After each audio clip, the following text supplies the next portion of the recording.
Nothing makes or breaks a good lesson like classroom communication.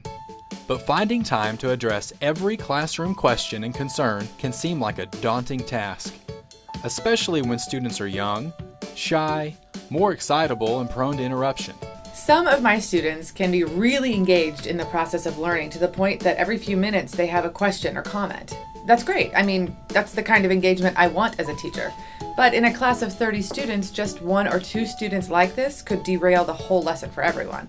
To encourage their questions and comments without throwing off the lesson or ignoring questions from the rest of the class, I use a classroom parking lot. A parking lot is a space where students can park their questions and comments, writing them down so they don't forget what they were going to say. These parking lots could be note sheets that each student has and reads aloud at the end of class, or they could be whole class boards where students list their questions and concerns as class goes on. I have a section of my whiteboard taped off just for parking lot questions. It's split up into 4 sections: questions, concerns, compliments, and light bulb moments. At the end of class each day, we go over what we can on the board and erase each question as it's addressed. I do things a little differently with the parking lot in my classroom. I wanted to make sure that students didn't feel like everyone was watching them when they had to post something on the parking lot.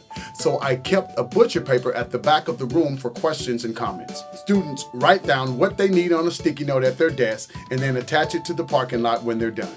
At first, my students weren't used to using a parking lot.